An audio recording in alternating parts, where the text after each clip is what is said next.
Great to be catching up with Sharon KOTZEN ahead of racing in the Eastern Cape on Friday. Looking forward to a really competitive card. Now, the yard will start in race 1 with Apples and Tea. He's a colt by Willow Magic. And Sharon, what stood out to me is that he's a half-brother to Global Rush, whom you trained. She was a 4-time winner. I know that she quit racing as a 3-year-old, so I'm sure you're really excited to step him out. He's definitely excited to let him have his first run. I think he's going to need a little bit further, but he's going to run well if he's not green. 2 runners in the next race, which is also a juvenile, and here Camden Square steps out for the first time, and this is a filly by Sokrat. Joining her will be Wild Star. Now, she's got a run of experience under the belt, and it was a useful one.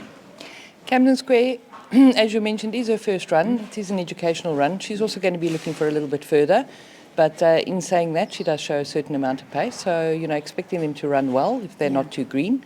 Wild Star, she had a nice enough first run. Yes. She battled to take the corner on the poly, and that set her back a little bit. But I think going up the straight, we can actually see an improved run from her.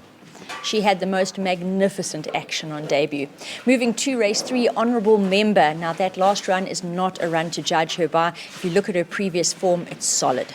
Yes, it was very disappointing last. I think it was a change to the grass surface because the amount of time between the 2 runs, we never had time to gallop them and get them used to the surface. So I think that must have affected her. But expecting a better run from her. Farmer's Tan will be in action in race 4. Now, he was given a bit of a break after his debut run as a juvenile, and it was quite a long break, Sharon. Yes, he's just one of those horses, he was very immature. Yeah. So we decided, instead of temptation, we work them when they're not quite ready. We loaded him in a float and we sent him to the farm for a break, and then we brought him back. He is fit, he is well, he's going to be looking for further, but he is a nice horse, so expecting a nice run from him. The Lakeside Handicap over 2,400 metres is a non-black type event, and here the yard will step out the 3 runners. Home Reef, definitely a horse to include on form, and don't overlook the fact that he'll also be dropping in class. He'll be joined by Red William, who will give the 2-4 trip a go for the first time, and Slantavar, who was a gutsy winner of his last. Home Reef.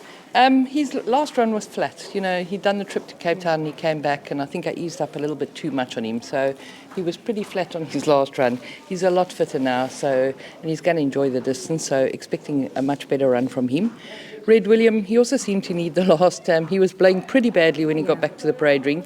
So hopefully, he can overcome that, and he's also going to enjoy the extra distance, so expecting a much improved run from him. And then Slantavar, back on grass, but he's proven that it doesn't matter grass or poly. We can talk about your next boy. And he's got the draw, so he is a genuine, beautiful stayer. He loves his hat. And I think we're going to expect a lovely run from him. Golden Link trying very hard to gain ownership of the World Sports Betting hat. He'll be in action on Friday in race 7. Now, this chap has actually performed very well over track and trip in limited starts. Yes, it's his first run back after his suspension. So, he might, you always got it in your head, he has had a gallop, but he might just need it. Yeah. So, but all goes well, he's super honest, and he is a nice sort, so expecting a nice, good run from him. Oh, he's got the most amazing kind eye on him, and yes, if he doesn't need it, he might just be able to squeak himself a check.